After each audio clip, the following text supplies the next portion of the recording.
పూర్వం వత్సరాజ్యాన్ని ఉదసేనుడు ఏలుతున్న కాలంలో లావానక ప్రాంతంలో బుద్ధదత్తుడనే క్షత్రియుడు తన కుమార్తె అంగారవతితో నివసించేవాడు.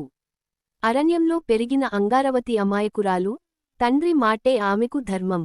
ఒకనాడు వత్సరాజ్య యువరాజు చండసేనుడు అరణ్యమార్గాన ప్రయాణిస్తూ బుద్ధదత్తుడి ఇంటి ముందు అంగారవతిని చూశాడు. ఆమెను చూడగానే అతని మనసులో పెళ్లి కోరిక కలిగింది.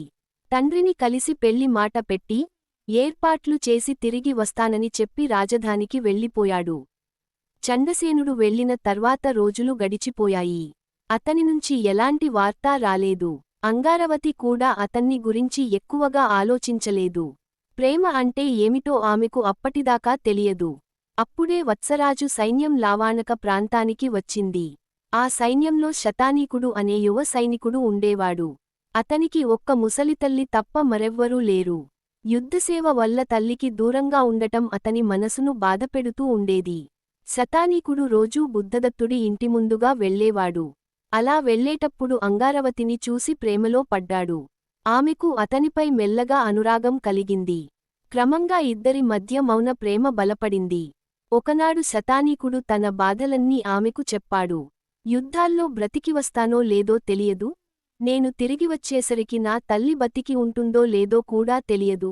నిన్ను చూసినప్పటి నుంచి నా మనసుకు కొంచెం శాంతి వచ్చింది అన్నాడు. తర్వాత ఆమెను తనతో పాటు వెళ్ళిపోవాలని కోరాడు. అంగారవతి చాలా ఆలోచించింది. తండ్రి అనుమతి లేకుండా వెళ్లడం ధర్మవిరుద్ధమని తెలిసినా ప్రేమకోసం చివరికి ఒప్పుకుంది. ఆ రాత్రి మర్రిచెట్టు కింద కలుద్దామని చెప్పింది. ఆ రాత్రి అంగారవతి చెట్టు దగ్గర దాక్కుంది. కొద్దిసేపటికి ఇద్దరు మనుషులు మాట్లాడుకుంటూ అటుగా వచ్చారు. వారిలో ఒకడు ఎవరో కాదు, రాజు చండసేనుడు. ఎన్నాళ్లయిందో, రేపు ఉదయాన్నే బుద్ధదత్తుడిని కలిసి పెళ్లి విషయానికి పూర్తి చేస్తాను అని అతను చెప్పడం ఆమె విన్నది. ఆ మాటలు విన్న వెంటనే అంగారవతి మనసు మారిపోయింది. ప్రేమకంటే ధర్మం గొప్పది, తండ్రికి ఇచ్చిన మాటను నిలబెట్టుకోవాలి అని నిర్ణయించింది. కొద్దిసేపటికి వచ్చిన శతానీకుడికి ఆమె కన్నీళ్లతో ఇలా చెప్పింది. నేను నీ వెంట రాలేను, నన్ను క్షమించు. శతానీకుడు ఆమెను నిందించలేదు. ఒక్క నిట్టూర్పు విడిచి నిశ్శబ్దంగా వెళ్ళిపోయాడు. మరుసటి రోజు రాజు చండసేనుడు బుద్ధదత్తుడిని కలిసి పెళ్లి విషయానికి పూర్తి చేశాడు. అంగారవతి రాజును వివాహం చేసుకుని రాజమహలానికి వెళ్ళింది. ఆమె శతానీకుణ్ణి నిజంగా ప్రేమించింది.